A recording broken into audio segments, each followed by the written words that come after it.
Hi, for episode 21 of the Audacious Explorer. Today with us is Marina Darlow. Hey, Marina, happy to have you here today. Hi, good to be here. Yes, we had a little bit of technical difficulties, but finally we are here. I just need to check that we are live and that we are on Facebook Live. And then we are gonna get this started. Yeah, it seems so.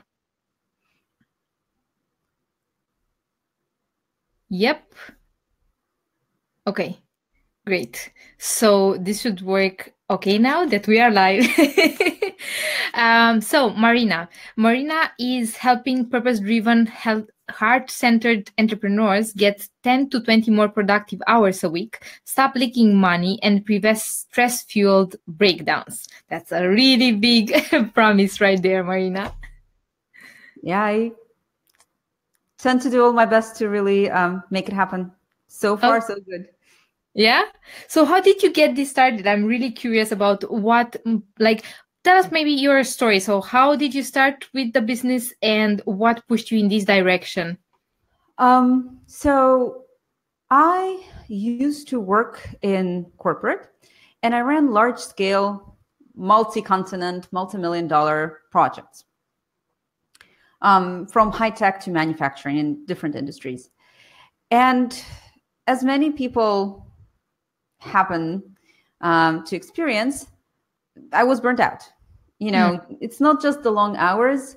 It's not just the office politics, which honestly, that was probably one of the worst things there.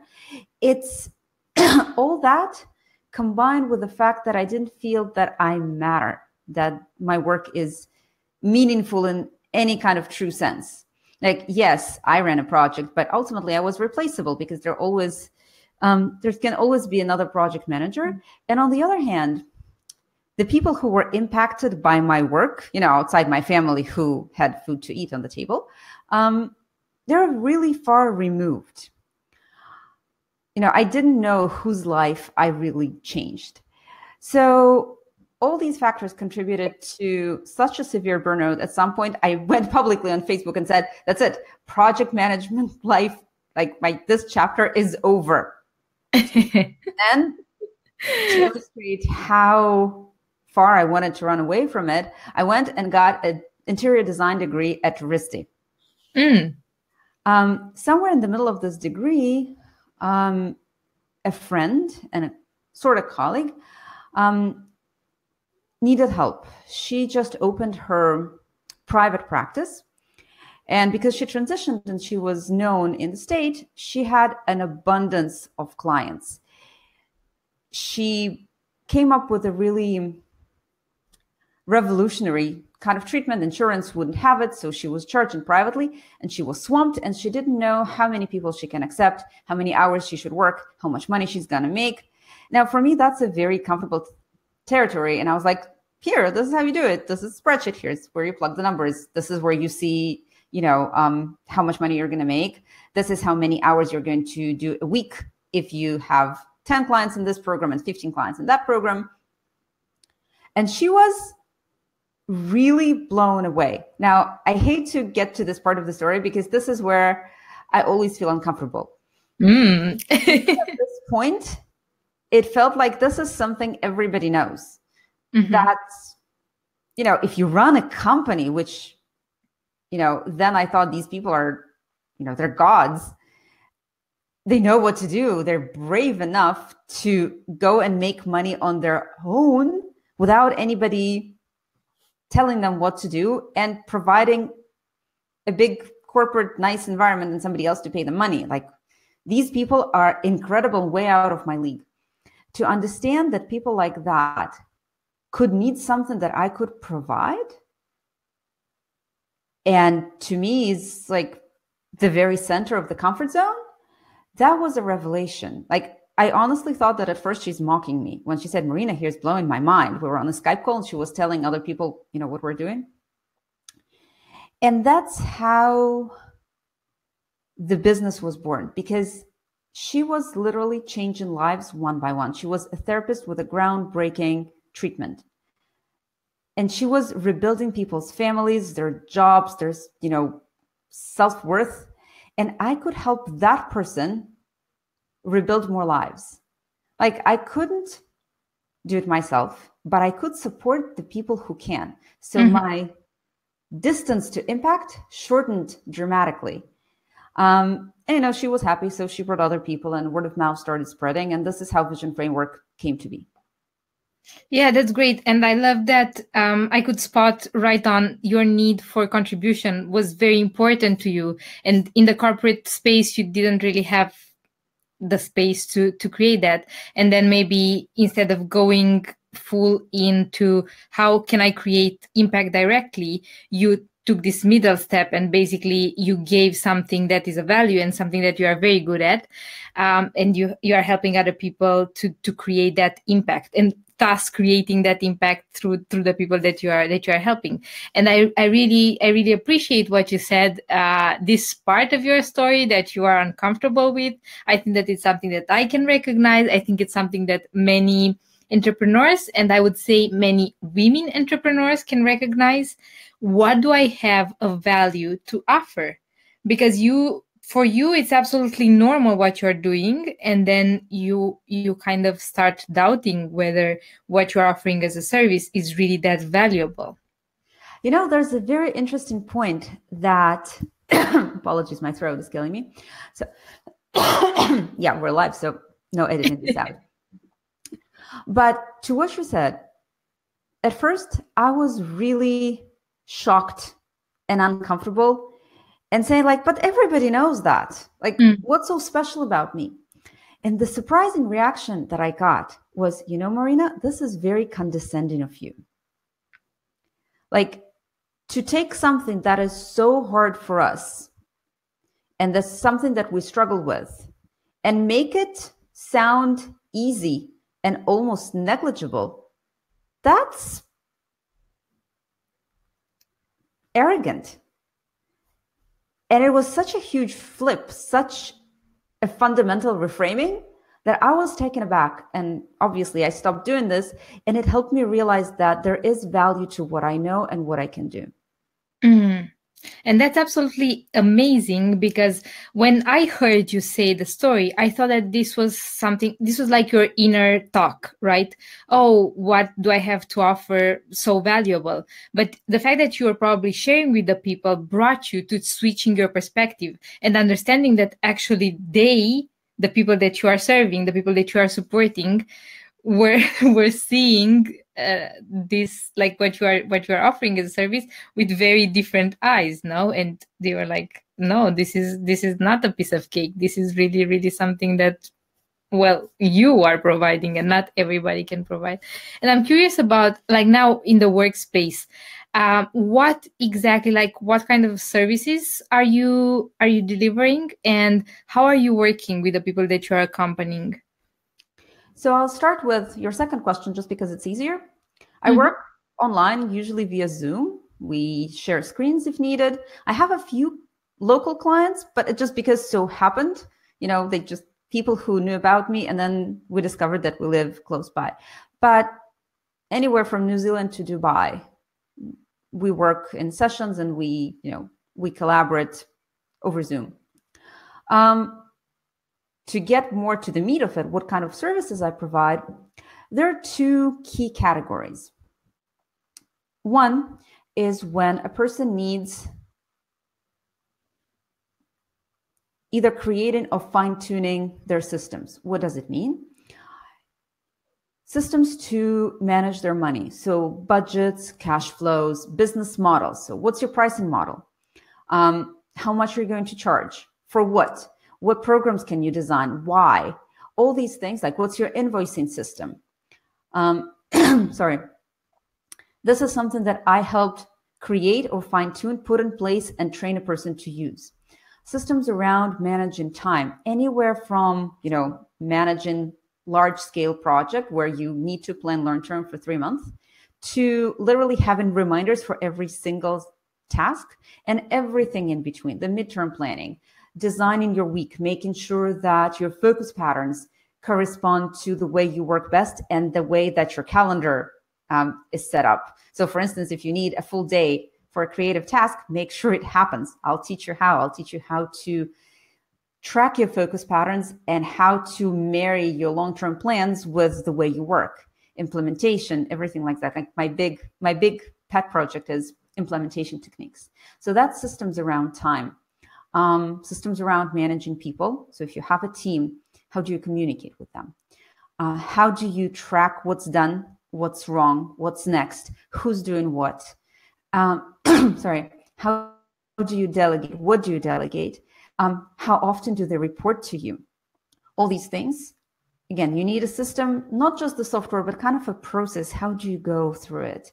And this is something that I help put in place. Systems around managing information. Am I overloading you and your audience yet? I'm just thinking about the system. So like maybe, yeah. So go ahead, explain this one, the management one. So the information, it's very basic, like how there are different parts to it, but from the very simple, where do you keep different things? Like how do you do electronic filing? Where do you keep your recipes? Where do you keep your client files? How do you have access to all your information? What do you use? Do you use Dropbox? Do you use your email? Do you use some fancy CRM? I will help you determine what you need. I will help you put in place. I will help you go through the process of training and actually using it for a while, hold you accountable to doing all these little things. And I also want to say that all these systems, that people, information, money, time, they're all interconnected, right? Right. Because the amount of hours you spend on client work translates into money. You need a budget in order to launch a product. You need to know how much money is going in, how much money is going out. You need to communicate with your team, and it would save you a ton of time if you do it correctly, never mind money. So all these aspects of business are connected, and the systems therefore need to be integrated, and that's something else that I do. And then this is something I'm super excited about. Integrating all the systems, like the umbrella system and all the other systems are under it. That's true. That's very true. One of my favorite ways to work with a client, if someone comes to me with an idea and we bring it from concept to launch, we build a path saying, okay, you have this amazing idea for a toy or for a coaching service or for, a zoo or for a nonprofit. How long will it take to launch it? What needs to be in place? We literally build a very detailed plan, and we factor in the budgets and the people and the obstacles and the risks, and we track it and monitor and change course when we need to. And it's exciting and amazing, and I love working with people like that. How much time was the time span? Like your usual client, how long do they need, your usual client, from having an idea to actually launching it, and that idea to develop and become sustainable, like profitable? It really depends on an idea. It's like so hard to answer, because launching a coaching service that is just another service in an established coaching business could take, a month. If there are marketing funnels in place, if all we need to do is to design the program and make sure that we call the right people and that, we do the right amount of research, that could be nothing. Launching a new product, it could be a year, it could be 10 years. I had a client who went into clinical trials with her product. There are years and years of work before it really not just hits the market, before it becomes profitable. So there's anything in between. It really, if you come to me, I will do the assessment and tell you the ballpark of how much I think it would take, but it's not something that I can say, it's 3 months. People who tell you that are usually lying, or don't know what they're talking about. Yeah, absolutely. And I love that, because it's, most of us do want that safety net, and we are trying to push for something that you can kind of agree that you will be delivering within 3 months, 6 months, 9 months, I don't know. But nobody, when you are working with a marketing agency, for example, they can't tell you, for this amount of budget, you are going to get this outcome, because there are so many factors.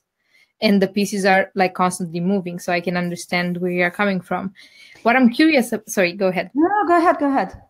I'm curious about the benefits. Like, what are the top benefits, top 3 benefits that your clients are getting out of working with you?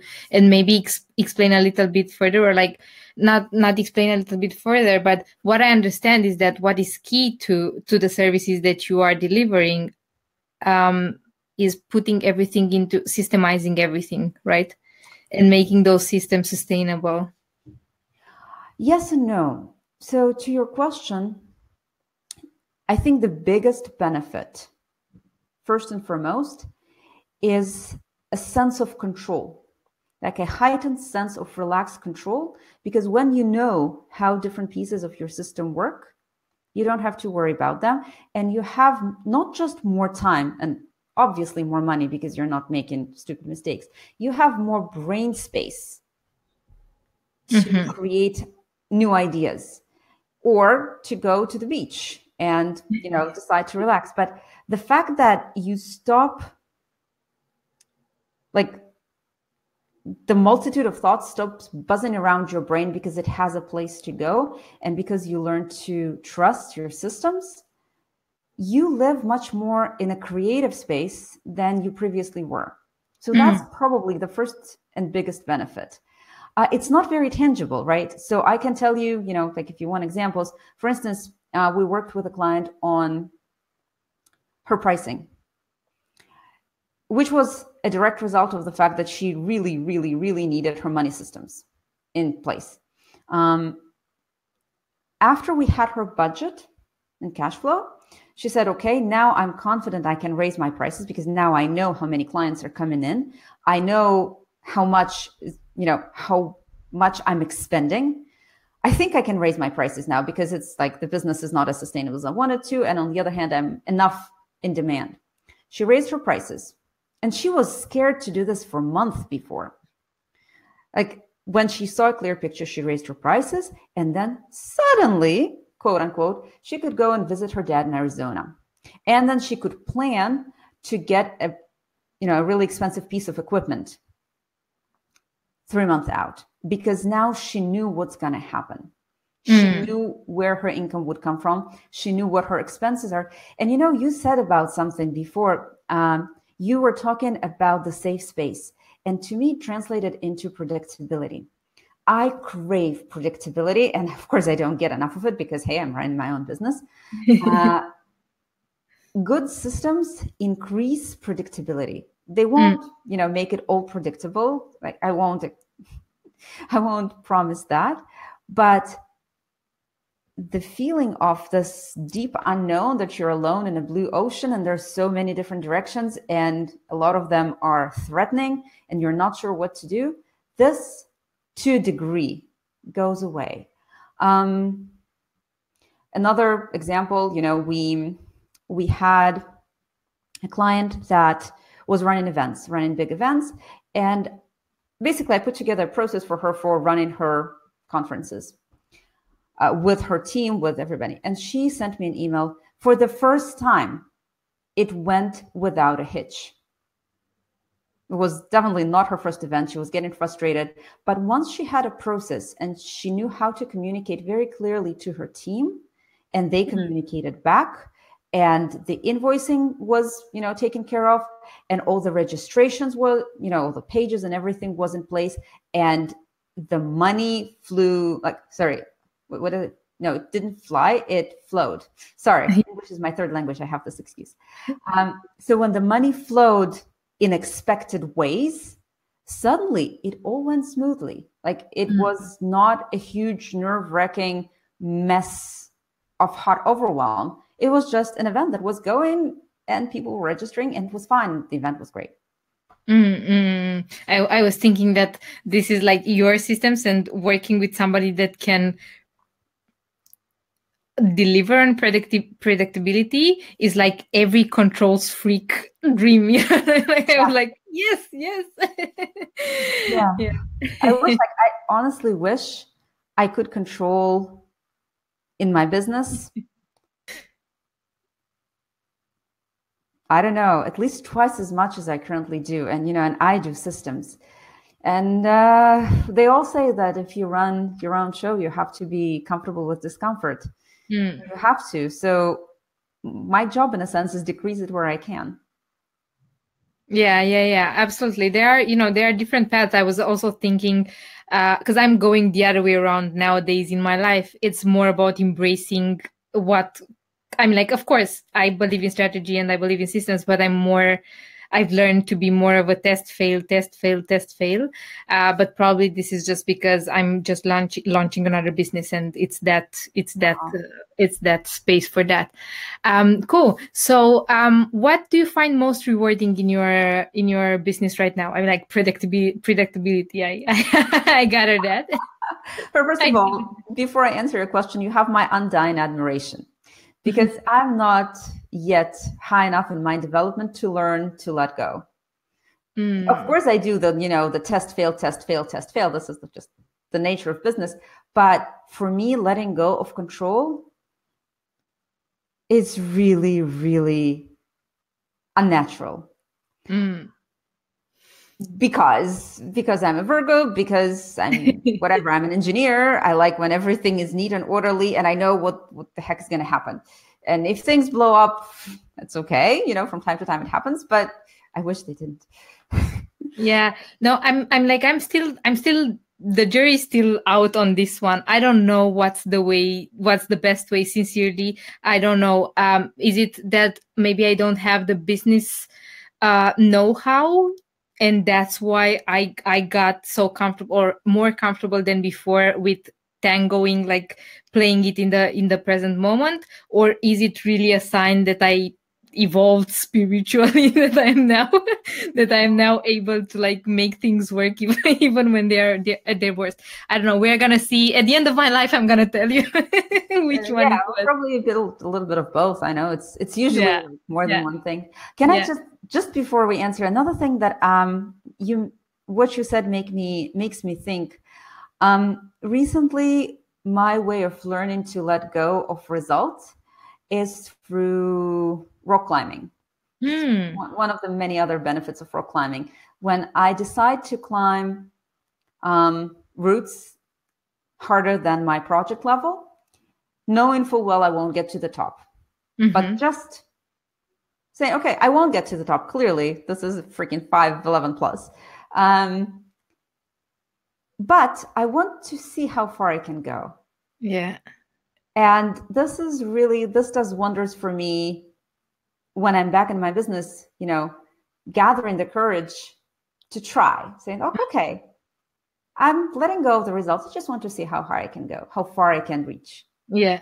And now I do want to answer your question, but now I forgot the question. Oh, what's the most fulfilling part? By far, my clients' results. By far and away. I really, really enjoy teaching. I tremendously enjoy personal interactions. That's like energizing me. That's the lifeblood of my entire experience as a business owner. And when it comes to fulfillment, like the sense of really big reward, is when I see people launch their product, is when I see people getting the money that they deserve, is when I see small wins, because it's not always, we launched, there's the big article in Refinery 29 about our product. It happens, but it's like few and far between, right?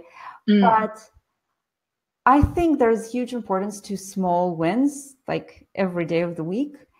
And hearing that somebody designed their week and now they know that Mondays they're writing and they don't need to decide when they're writing their next blog post. That's awesome. Knowing that somebody is, swearing by Smartsheets. That's the software that they, that we use together. This is wonderful. Like hearing that the Money Mondays made a change to their lives and they no longer worry about money throughout the week because they worry about money for half an hour on Mondays. That makes my day. So think about that. I like that. Money Mondays and Sunday Fun Day. Absolutely. And I love the fact that what you find rewarding in your in your career and in your business is actually what you're creating for others, right? You didn't really mention, oh, I have more free time, or oh, I have more money, or whatever. You really gave it back to serving other people. I guess, yeah, because do I work less than in my corporate days? Absolutely. Am I more there for my family? Without a doubt. But I could go to, 50% of my full-time job and be more there for my family and, have more time for myself, and it wouldn't be as fulfilling. It's really the nature of the work, because we spend so much time doing it, right? Yeah, it just circles back to what motivated you in the first place to leave your corporate job and start this business. Makes sense. So Mihai has a question for you. He says it's very hard to put it all in a system, very hard. What are the most common problems with a client that you have when you try to link it all in a system? Oh, it's a wonderful question. I think I have webinars on the topic. So to start, there's no one big system to rule them all. It's a bad idea. Unless you are a huge corporation that, I don't know, does shipbuilding and everything is there connected. Even then, there's no one big system to have everything in.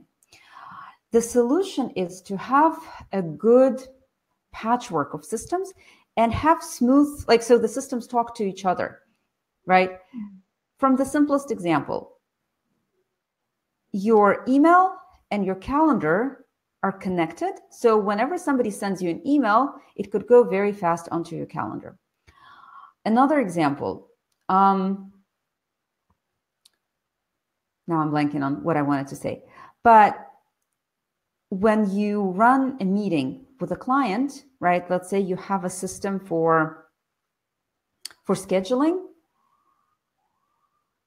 It has to be well connected to, let's say, your notes, right? So you can immediately have all the information that you gathered about this client, and it's saved somewhere where you have a good, easy access to.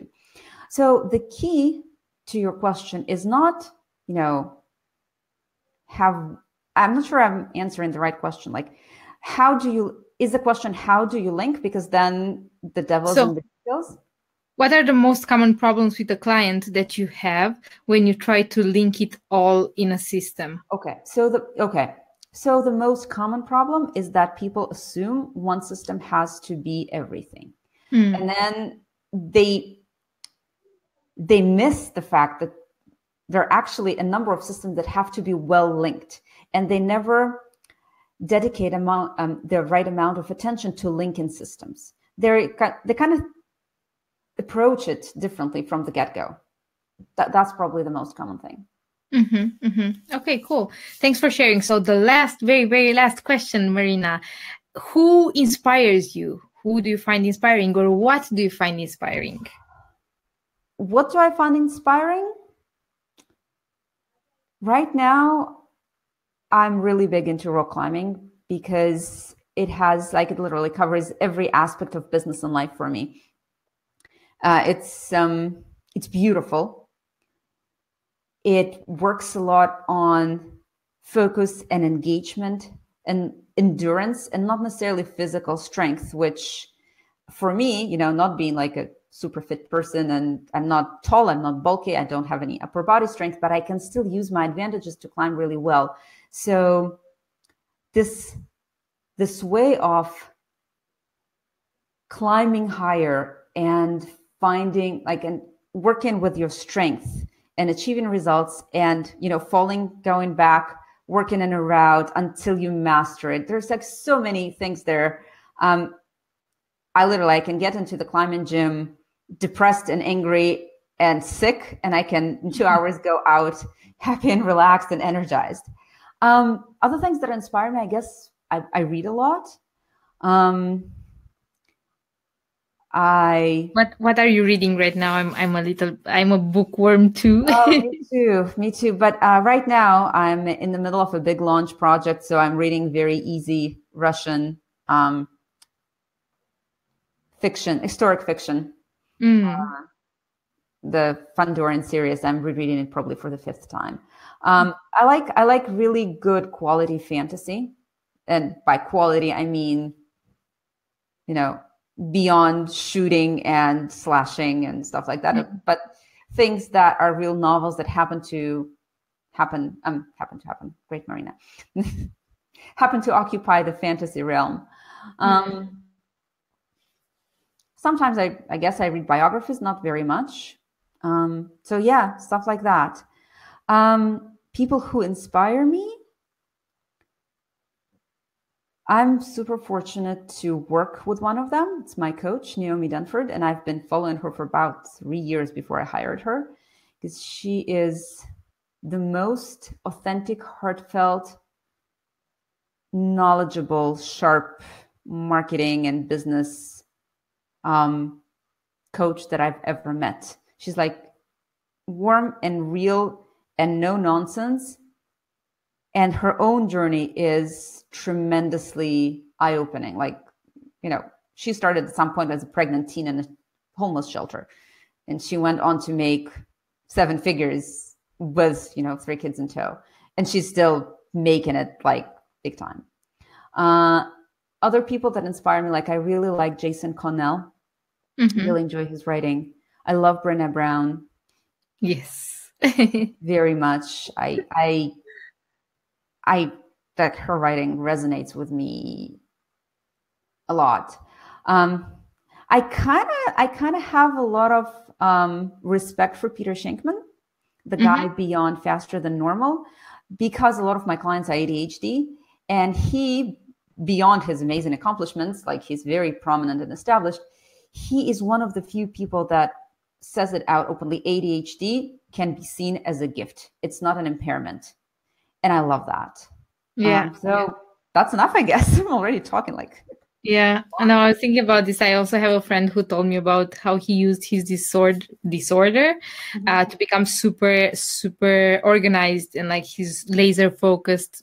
And this is all due to the fact that he has ADHD. Cool. So thank you very much, Marina.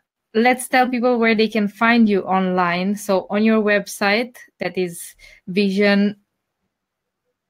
Yep. Vision Framework. Yep. That's right. Also on Facebook, Vision Framework. Yep. And on Twitter, Vision Framework. Yeah, not imaginative. Or you can say I'm brand consistent. Yeah, that's absolutely great. Like, it pains me so much when you have a brand and then like on all social platforms there's a different name, and I'm like, why? Because like, why would you do that? Like, yeah, sometimes it's not available. It happened to me. Sometimes it's not available, but consistency is key. And then on LinkedIn with your name, Marina Darlow. That's right. Come hang out with me. Ask me questions. Disagree with me, please. I love when people have a debate. I love when people disagree with me and we argue and we tear each other apart, and then come to some peaceful place in the middle, because that makes life that much more interesting. Very interesting. That coming from a control freak, you know what I mean? Because that's total chaos when somebody's pushing your limits. It doesn't have to be rigid. And I think, like, if all you care about is like controlling everything in your fist, you very soon will be like, you stop moving forward and then you're dead. Part of the control is, creating movement. I like that. Let's finish on that note. I love that. And on the fact, of course, that somehow we got to wearing matching sweaters and also wear headbands today. At least I didn't have glasses on today. Yes, I had to put my glasses on because I was like, dude, we look the same. We look the same. No, I'm just kidding. Thank you very much, Marina. We had a great laugh just before starting the live, and I think that was a great starting point. If there is anything else that you would like to add? No, it was great being here. Thank you very much for hosting me. And, we'll see each other soon, I hope. Yeah, cool. Thank you very much. Thank you guys for being here, for watching, for asking questions. See you next week. Happy day. Bye.